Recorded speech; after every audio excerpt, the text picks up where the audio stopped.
Okay guys, I had some people that were pretty interested in the hedge apple and hedge tree, and it prompted me to do some research. I've always known, hedge posts and that, and I knew that they grew them in tree belts.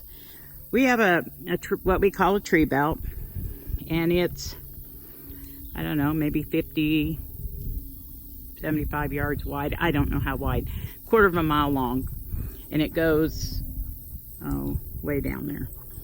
There are several rows of hedge trees in here because they made excellent fence, excellent windbreak, and you can pretty much spot them right away because they have real shiny leaves.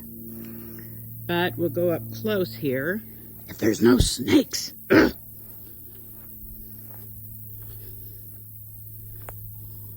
And we have a pretty good bunch of hedge apples this year. You can probably see them. They're kind of a lime green. And I think I saw that only the female trees produce the fruit. I didn't know that. And in these here parts, like I told you, people will take them and put them around to keep away crickets and spiders in the fall and the winter. And they're messy when you first pick them, but then they start to dry up, and when they dry up, they just shrivel up to almost nothing. And as I told you before, the bigger branches are used as hedge posts, and when those babies dry, they are hard, rock hard. They make the best fence posts, and they've been using them for centuries. I guess the wood of a hedge tree also makes one of the best bows. And that's another name for it, is bow wood. You can just see all of them up there. We have an apple picker, so we're going to get that and get some down.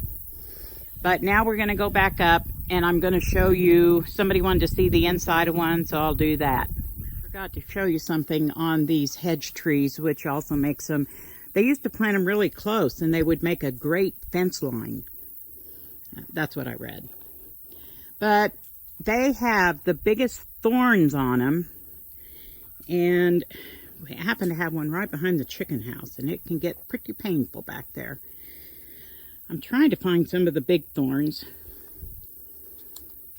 but well, there's a little one. But they'll get up to 2 inches long. And I remember years ago, as a nurse, we had a gentleman that got one, I don't know, in his arm or his leg.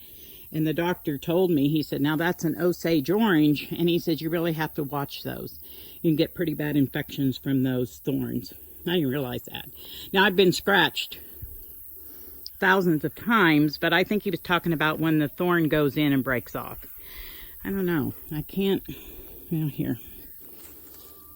There's some dead branches, and I don't know if you can see all the thorns, but they're really sharp, really sharp. And I guess in some parts of the United States, they're considered invasive, but don't bother me around here, invase away.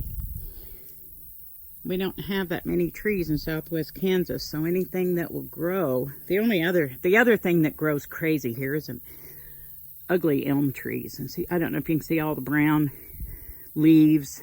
They're pretty susceptible to disease. So, whatever. And elm trees lose their branches like crazy. Okay, right now, oh, and the bark. I remember they said the bark was interesting in the research I did. Now, I am not walking in that. So, strain your eyes, get your magnifying glasses on. I'll try to zoom in. But you can also tell the hedge tree, Osage orange, by its bark. And it's, I don't know anything about bark, but they said that's pretty cool. Whatever cool about bark, but that's what they say. We go down and see if I can find an Osage orange. This is our little wood pile that we got earlier in the summer and the late spring. when we're thinning out trees and branches, and I don't see any Osage orange off the top of my head. If you cut it up when it's still green, it's not too bad. It's still hard, really, really hard, and you can almost see sparks fly in your chainsaw. But once it dries, it burns hot in your fireplace and wood stove. They say, now remember, I don't know who they are, but they say that it burns as hot as coal. And if I remember right, they said it burns longer, but don't quote me on that. Let's go look at some of the wonderful fruit. Okay, guys, don't look at my hair. It's early. Well, it's actually not too early, but it is getting really, really hot. I've been out here working, and I thought I'm going to do this Osage orange thing. I'll show you the pile that I harvested this morning, but they'll go from this one isn't totally dry, to this over the winter. And if you just leave them be, let them dry up, they'll get the size of a walnut or a little bit bigger, and then you just throw them away. And like I said, you're going to have some people say, oh, nothing will eat them. God, my hair. Nothing will eat them, but they do around here. Squirrels love them. Horses and cattle eat them. Whatever. I'm going to go ahead and turn the camera down, and I'll cut one. See the white milky sap? That's why I'm wearing gloves, because I just went out and picked these, and my hands got so sticky just from the few that I picked. And I had a heck of a time getting it off. I mean, it's not poisonous. It just feels yucky. And I'll leave these set out here till that sap quits oozing, and then they're going down in the basement. And I want to scatter a bunch in the basement and around the house. The dogs have chewed on them. They don't like them, but so you don't have to worry about, your animals getting sick from them. They won't. When you look down here, you're going to see some that are dripping quite a bit of that sap. So, I have to tell you what happened to me, because it's in my true fashion. I happened to find a whole bunch of them. There's more up there that are kind of on top of a enclosed pet pen, maybe. And that pet pen has lived many lives. We've had dogs and a pig and ducks and all kinds of stuff in it. So anyway, it has a top, and I was reaching up through it and laying the hedge apples up on top, and all of a sudden I'm like, what is that on my head? This sap is dripping in my hair. It's all sticky. Farm life, right? Okay, now I will show you what I'm doing. Ugh, dummy me, I touched my phone with the sap on my hands, and now I got to clean my phone off. Okay, there are like 4 that have been here sitting on the table for a couple days. And so they're ready to go in the house. But can you see all that milky sap? That's why I don't want them in the house. I don't want my floors sticky. I promise, once this sap quits running, they're not messy at all in the house. Unless you throw them down now when they're dripping like this. So, you know what? I'm just going to cut this one open. And it's tough. They are hard. Ask anybody that used to have wars with hedge apples. Or they call them hedge balls, horse apples, Osage orange fruit. There's a bunch of names for them. You go to hit somebody, it hurts. Okay. I cut that open and look at all that sap in there. There are also, and I found this out by research, because all the trees around here were planted like 100 years ago, and they just thank God, keep growing.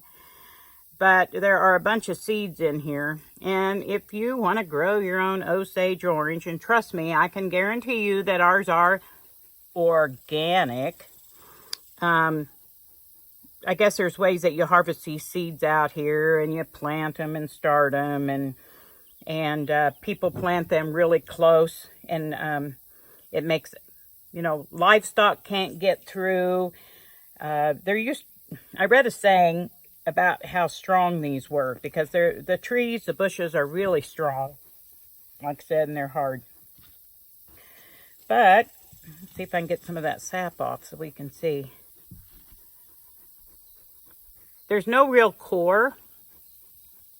There might be a little tiny one in there.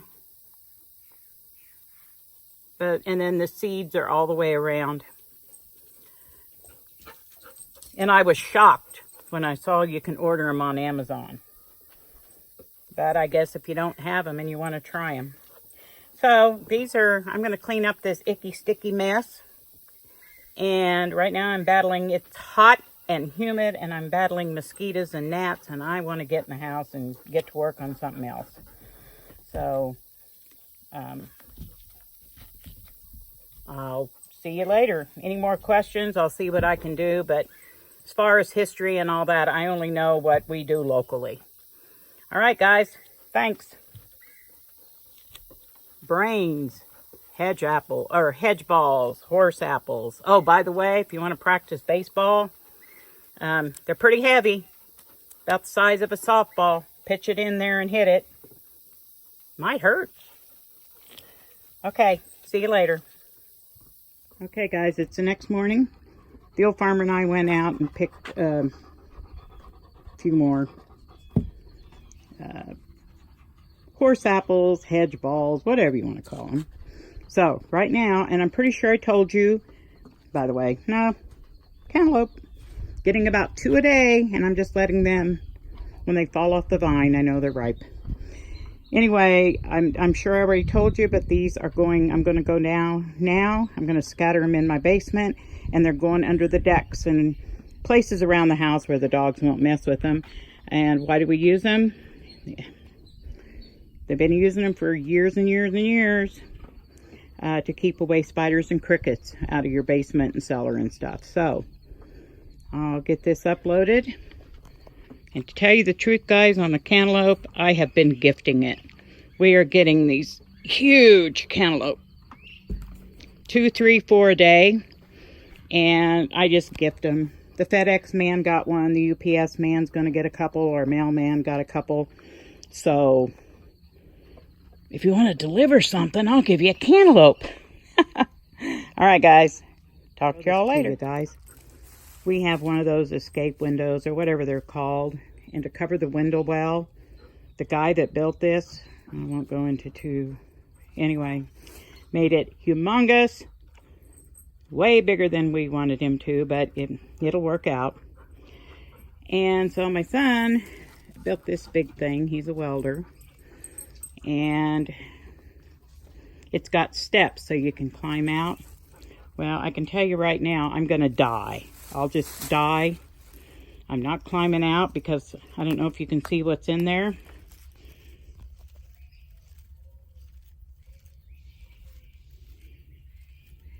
Right there on the top step.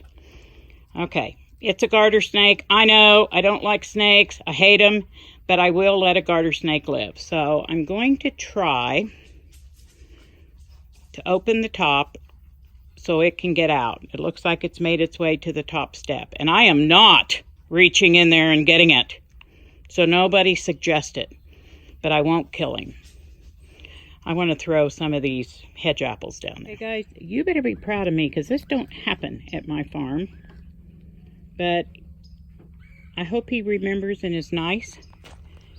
But I went and got the old farmer. And he went ahead and got him out of there. Now, Mr. Snake, you go on about your business and tell all the other people to stay away. Right now, he's just scared. And he's laying there. But he's okay. He's calming down. That is never going to happen again on my farm. I hate snakes.